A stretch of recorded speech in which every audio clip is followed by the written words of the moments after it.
بسم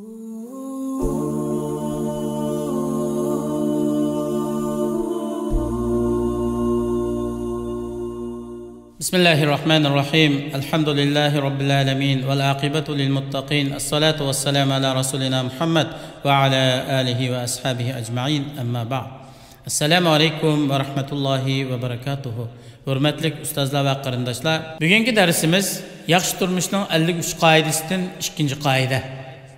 Dilingizni hasadxo'rlikdan poklang. Agar siz boshqalarga hasad qiladigan bo'lsangiz, buni faqat o'zingiz bilasiz. Chunki hasad degan dilda bo'ladi. Dilingizdagi ishni Allohdan boshqa hech kishi bilmaydi. Sizda hasadning alomatlari namoyanda bo'lsa-mu, lekin u hasadni bildiradigan alomatlar bilan hasadga aylandi. Qarindishingizga va bir tuqqanlaringizga hasad qilasiz. Tog'ingizning o'g'li va yaqinlaringizga hasad qilasiz. Savoqdoshlaringiz va do'stlaringizga hasad qilasiz. Ular bilmasdan o'zlarining utuq qozonganligi va yuqori natijaga erishganligidan hammadan bak sizni xursand bo'ldi deb o'ylaydi. Siz bir vaqtim men nima uchun ularga hasad qilaman? Ular bu natijaga loyiq tursa, ish ularning qo'lida bo'lmasa, yuqori natijalarni ato qilish va ishlarni bir taraf qilish yolg'iz bir Allohdan tursa deb o'zingizdan so'rab baqdingizmi?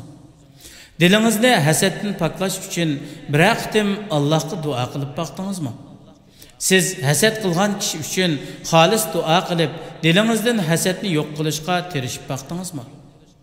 Biror qitim o'zingizdan men boshqalarga hasad qilib nima foydaga erishdim deb savol qildingizmi? Alloh taolaning o'z xalqiga qiladigan ato ihsonini sizning qilgan hasadlaringiz hargiz to'xtatib qo'ya olmaydi. Siz biror qitim o'zingizdan hasad mening psixikamga va mijozimga qanchalik ta'sir ko'rsatdi deb so'rab baqdingizmi? Siz hasadning Allohning g'azabiga sabab bo'lganligini, uning da Allohning taqdiriga va Allohning bandalariga rizq beradiganligiga qarshi turish bo'ladiganligini bilmamsiz? Siz payg'ambar alayhisalomning bir sahobining tikilib qolishi sababidan yana bir sahobaga ko'z tegib ziyonlanishga sabab bo'lganda, bek ochchig'i kelib ko'zi tekkan sahobining maydasiga urganligini anglamaganmi? Siz hasadning o'zingizni o'zingizdan nafratlanadigan va kishilardan sizga eng izzatli bo'lgan kishini yoqtirmaydigan qilib qo'ydiganligini bilmamsiz? Siz hasad qilib bo'lib, menmi ularga o'xshash bo'lishni xohlayman deysiz. Agar siz qozonganligi, natijaga erishganligi, turmushi yaxshi bo'lganligi sababidan hasad qilgan kishilarga o'xshash bo'lishni xohlasangiz, Allohning fazli ihsonidan so'rang. Allohga yolvorib duo qiling. U vaqtda sizga muakkal bo'lgan farishtamo sizning duoyingizga amin deyishib, sizga uning o'xshashi bo'lishini so'raydi. Siz men o'zim xohlamagan holatda hasadga tushib qolaman deyishingiz mumkin. Men sizga bu duoni o'qishni tavsiya qilaman. Ey Alloh, ularga sizlar xohlagan narsa bilan barakat ato qilsizlar. Har qanday kuch-quvvat faqat Alloh bilan bo'ladi.